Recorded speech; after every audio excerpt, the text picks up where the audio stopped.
రైతుల అభ్యున్నతికి అన్ని కార్యక్రమాలను తమరించిన విధంగా చేపట్టి ప్రధానమంత్రి వర్యులు మరియు గౌరవ ముఖ్యమంత్రి వర్యులు చేతుల మీదుగా పిఎం కిసాన్ అన్నదాత సుఖీభవ ఈ విడత నిధులు పంపిణీ కార్యక్రమం ఈరోజు జరుగుతుంది.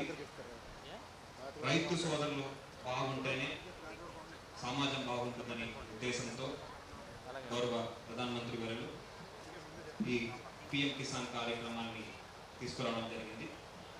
కేంద్ర సహకారమే కాకుండా రాష్ట్ర ప్రభుత్వం గౌరవ ముఖ్యమంత్రి వర్యుల ఆదేశాల మీదుగా కేంద్ర ప్రభుత్వం ఇచ్చే డబ్బుతో పాటు రాష్ట్ర ప్రభుత్వం కూడా కలిపి ఈ అన్నదాత సుఖీభవ డబ్బు అనేది మీ ఖాతాకే నేరుగా పంపిణీ చేయడం జరుగుతున్నది. దీని ద్వారా రైతు సోదరులు వాళ్ళు సాగుకు కావాల్సిన పెట్టుబడుల్ని తగ్గించుకోవడానికి ఎంతో ఉపయోగకరంగా ఉంటుంది. ఒక విత్తనాలు కొనాలన్నా, ఎరువులు కొనాలన్నా, దాన్ని స్టోర్ చేసుకోవడానికి ఎక్కడైనా అడ్డకు గొడవలు తీసుకోవాలన్నా ఈ డబ్బు అనేది చాలా కీలకంగా ఉపయోగపడుతుంది. దీన్ని చక్కగా మీరందరూ కూడా వాడుకోవాల్సిగా ఈ సందర్భంగా కోరుతున్నాను. ఇంతే కాకుండా ఎన్నో మంచి కార్యక్రమాలు ఈ ప్రభుత్వం చేపడుతుంది. ఉదాహరణకి మన ప్రభుత్వం డ్రిప్ ఇరిగేషన్ ప్రమోట్ చేయడానికి దాదాపు 90% సబ్సిడీ అందజేస్తుంది. దీని ద్వారా ఉద్యాన పంటలు మనము ఎక్కువ ప్రోత్సహిస్తూ ఎక్కువ ఆదాయం వచ్చే విధంగా రైతు సోదరులు ముందుకు వచ్చి ఇది అవకాశాన్ని వాడుకోవాల్సిగా ఈ సందర్భంగా అందరినీ కూడా కోరుతున్నాను. ఇప్పుడు వరి ద్వారా వచ్చే ఆదాయం కన్నా మన ప్రాంతంలో ఎక్కువ మంది వరి పండించే వాళ్ళు ఉన్నారు. వీరందరూ కూడా మెల్లిగా ఈ ఉద్యాన పంటల వైపు వెళ్ళాలి, ఎక్కువ ఆదాయం పొందాలని ఈ సందర్భంగా కోరుతున్నాను. అంతేకాకుండా మన జిల్లాలో ఆయిల్ పామ్ ప్రమోట్ చేస్తూ కూడా స్కీమ్ ముందుకు తీసుకురావడం జరిగింది.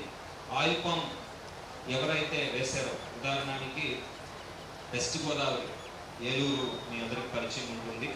అక్కడ రైతులు ఎకరానికి ₹1,00,000 ఆదాయం పొందుతున్నారు. ఎకర లాభం ₹1,00,000 దాకా వాళ్ళు ప్రతి సంవత్సరం తీసుకుంటున్నారు. అంతే ఆదాయం రావడానికి మన ప్రాంతానికి కూడా అవకాశం ఉంది. సో ఈ కార్యక్రమం ద్వారా మీరు ఈ ఆయిల్ పామ్ అడాప్ట్ చేయవలసిగా ఈ సందర్భంగా కోరుతున్నాను. అదేవిధంగా ప్రతి మంగళవారం మనము మీకు అందుబాటులో అధికారులు వస్తున్నారు. ఆదర్శ రైతులు ఏ విధంగా వాళ్ళు సాగు చేస్తారు అనేది కూడా మీకు వివరణ ఇస్తున్నారు. దీనితో పాటు టెక్నాలజీ కూడా ఉపయోగిస్తూ మన కొత్త యాప్ తీసుకురావడం జరిగింది. ఆ యాప్ ద్వారా మీకు ఎక్కడ ఉన్నారో అక్కడే సమస్య పరిష్కరించే విధంగా ఏదైనా కొత్త పురుగులు వచ్చినా, పంట ఏదైనా పాడైనా ఇమీడియట్గా ఫోటో తీసి పంపించే విధంగా ఈ యాప్ కూడా మన ప్రభుత్వం తీసుకురావడం జరిగింది. రైతుల మధ్యలో యాప్ని తీసుకువెళ్ళవలసిగా ఇక్కడ వచ్చేసినటువంటి ఆర్ఎస్కేలో పనిచేస్తున్న అగ్రికల్చర్ అసిస్టెంట్ అందరినీ కోరుతున్నాను. అగ్రికల్చర్ అసిస్టెంట్స్ అందరూ కూడా మీరు రైతు సేవా కేంద్రంలో ఉండి మీ పరిధిలో ఉన్న రైతు సమస్యలని రోజు విని తక్షణ పరిష్కారం చేయడానికి ప్రయత్నం చేయాలని సందర్భంగా నేను అందరినీ కూడా కోరుతున్నాను. జిల్లాలో అగ్రికల్చర్ రంగం అనేది చాలా తక్కువ ఉన్నప్పటికీ మనము ఎక్కువ ప్రాధాన్యత ఇస్తున్నాము. ఎందుకంటే రైతు బాగుంటుందని మన సమాజంలో సమస్య లేకుండా మనకు కావాల్సిన ఫుడ్ సెక్యూరిటీ అనేది ఉంటుంది. దానికి మీరందరూ బాగుండే విధంగా ఎన్నో మంచి కార్యక్రమాలు ప్రభుత్వం తీసుకొస్తుంది. గౌరవ ఎమ్మెల్యే వర్యులు ఆదేశాల మేరకు మీ సమస్యలు అన్నీ కూడా ఎప్పటికప్పుడు పరిష్కారం చేస్తున్నాము. అందరికీ కూడా పేరు పేరు ధన్యవాదాలు తెలియజేస్తూ సెలవు తీసుకున్నాను. Thank you. ఎమ్మెల్యే గారిని ఇక సభలో చేసి మాట్లాడుతుందిగా కోరుతున్నాను.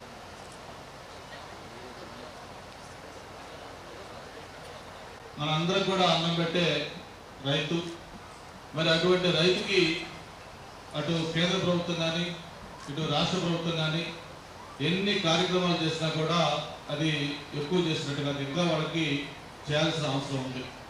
అందరూ కూడా అన్నం పెట్టే రైతులు మాత్రం తను పండించిన పంట మళ్ళీ ఏ రకం అనేది మాత్రం అతని చేతిలో ఉంట్లా. నేను ఇప్పుడు వచ్చే ముందే ఏడి గారు అక్కడ ఒక పొలంలో ఒక రైతు దగ్గర తీసుకెళ్ళి అక్కడ రాగి పంట చూస్తే ఎంత ఆనందంగా రైతు చెప్తా ఉన్నా అంటే, ఎకరాకి నాకు ఇన్ని క్వింటాలు పడుతుంది సార్, ఇంత ఖర్చు అవుతా ఉంది, ఈ ఖర్చు పని నాకు ఇంత లాభం మిగులుతుందని ఒక ధైర్యంగా గర్వంగా ఆ రైతు చెప్తున్నప్పుడు ఆ రైతు కళల్లో ఒక సంతృప్తి, ఒక ఆనందం కనిపిస్తూ ఉంది. అంటే ఇది లభిస్తుందంటే ప్రధానంగా ఈరోజు ప్రభుత్వం ఈ రైతుల పట్ల చూపిస్తున్న ఒక ప్రత్యేకమైన శ్రద్ధని చెప్పడంలో ఏమాత్రం కూడా అతిశయోక్తి లేదు. ఈరోజు రైతు అంటే ఒక ధీమా, ఒక భరోసా, ఒక దర్జా, ఆ రైతులేంది ఏమి లేదు అనే ఒక పరిస్థితి కల్పించడం కోసం అటు కేంద్ర ప్రభుత్వం కానీ ఇటు రాష్ట్ర ప్రభుత్వం కానీ అనేక కార్యక్రమాలు చేస్తూ ఉంది. అందులో భాగంగానే ఈరోజు ఏదైతే అన్నదాత సుఖీభవ అంటే మనందరం కూడా అన్నం పెట్టే దాత, అటువంటి అన్నదాత రైతు సుఖీభవ అంటే సుఖంగా ఉండాలి. అటువంటి రైతు సుఖంగా ఉండాలంటే ఏం చేయాలి అంటే దానికి ప్రభుత్వం ఆర్థికంగా చేయూతనివ్వాలి. మన ఎన్నికలకు ముందు కూటమి నాయకులు అందరూ కూడా ఈ ప్రభుత్వం వస్తే అన్నదాత సుఖీభవ కింద 20,000 రూపాయలు ఇస్తామని చెప్పిన మాట ప్రకారం ఇప్పటికే 2 విడతలు 7,000 కలిపి 14,000 ఇవ్వటం, ఈరోజు 3వ విడత ఆ 20,000లో భాగంగా ఉన్న 6,000 రూపాయలని ఈరోజు మనం రాష్ట్ర వ్యాప్తంగా కూడా ఒక పండగ వాతావరణంలో పంపిణీ చేసుకుంటా ఉన్నాం. ఈరోజు మన గౌరవ ముఖ్యమంత్రి గారు మన విజయవాడలో ఆయన ఆ కార్యక్రమంలో పాల్గొంటా ఉన్నారు. ఇదే సమయానికి మొత్తం రాష్ట్ర వ్యాప్తంగా కూడా 175 నియోజకవర్గాల్లో ఈ అన్నదాత సుఖీభవ కార్యక్రమం జరుగుతూ ఉంది. అంటే ఎందుకు ఈ కార్యక్రమం గురించి మీకు ఇంత ప్రత్యేకంగా చెప్తా ఉన్నానంటే, రాష్ట్రం మొన్న ఎన్నికలు అయిపోయిన తర్వాత చంద్రబాబు నాయుడు గారు ముఖ్యమంత్రి అయిన తర్వాత రాష్ట్రంలో ఆర్థిక పరిస్థితి ఎలాగ ఉందంటే దాదాపు 10 లక్షల కోట్ల రూపాయలు అప్పుతోటి ఈ రాష్ట్రంలో పరిపాలన ముఖ్యమంత్రి గారు చేపట్టారు. అంటే ఒక ప్రభుత్వ ఉద్యోగులకు కూడా 1వ తారీఖు జీతాలు ఇవ్వలేని పరిస్థితిలో ఈ రాష్ట్రం ఉండింది. అప్పులకి వడ్డీలు కట్టే పరిస్థితి ఉంది. అక్కడి నుంచి ఒక పక్క అభివృద్ధి కార్యక్రమాలు చేయాలి, మరో పక్క చెప్పిన సంక్షేమ కార్యక్రమాలు చేయాలి. ఏ ఒక్కటి కూడా తగ్గకుండా అన్ని బ్యాలెన్స్ చేసుకుంటూ ముందుకెళ్ళిపోవటమే ఇక్కడ మనం చూస్తా ఉన్నాం. ఇప్పుడే మేము వచ్చేటప్పుడు నీళ్లకుంటి దగ్గర నుంచి పద్మనాభ వస్తూ ఉంటే గతంలో మనం ఈ రోడ్లో రావాలంటే మనకి చుక్కలు కనిపించాయి, అంత అధ్వానంగా రోడ్లు ఉండే. మరి ఈ రోజు ఇది అద్దంలాగా ఒక రోడ్డు మెరిసే విధంగా ఆ రోడ్డు వేసుకున్నాం. అంటే అది ఒక అభివృద్ధి కార్యక్రమాలు. అలాగే సంక్షేమ కార్యక్రమాలు కూడా చూస్తే గతంలో ఏ ప్రభుత్వం కూడా చేయని విధంగా హైయెస్ట్ సంక్షేమ కార్యక్రమాలు 1,000 కోట్ల రూపాయలు సంక్షేమ కార్యక్రమాలకి ఈ ప్రభుత్వం ఖర్చు పెడతా ఉంది. అటు పిల్లలకు సంబంధించి కానీ, చదువు కానీ, వైద్యం కానీ అన్ని రంగాలకి ఈరోజు అత్యధిక మొత్తంలో డబ్బులు ఖర్చు పెడుతున్న విషయం మనం చూస్తా ఉన్నాం.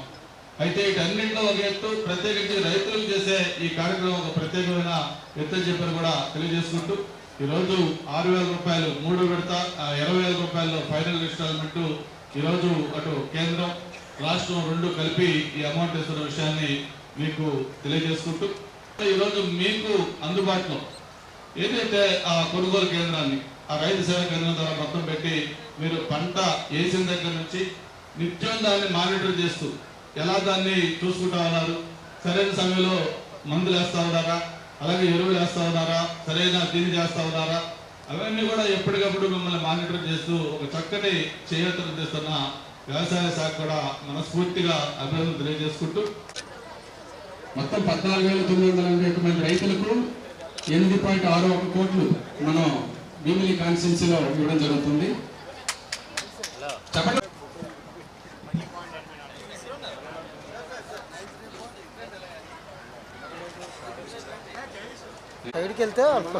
వారి యొక్క అభిమానాన్ని ఈ విధంగా చాటుకుంటున్నారు సార్. అదేవిధంగా ఇక్కడ కూడా ఈ సంవత్సరం మనకి కాన్స్టిట్యున్సీలో సుమారుగా 850 ఎకరాలు చోటు పంట వేశారు సార్. గత సంవత్సరం కూడా మనం ప్రొక్యూర్మెంట్ చేశాం సార్. ఈ సంవత్సరం కూడా మరలా ఈ సంవత్సరం మనం ప్రొక్యూర్మెంట్ కలెక్టర్ ఆధ్వర్యంలో మరలా చోటు పంట ప్రొక్యూర్ చేయాల్సి జరిగింది. నా పేరు రమేష్. ఇప్పుడే చెప్పండి, వచ్చానంటే మేము అలవాటు పడ్డాం. మరి జోలు వేస్తే పండుతుందా పండదా అని అన్నాను. అన్నప్పుడు కూడా లేదు రమేష్ 2 ఎకరాలు తోలు వేయి చూడు.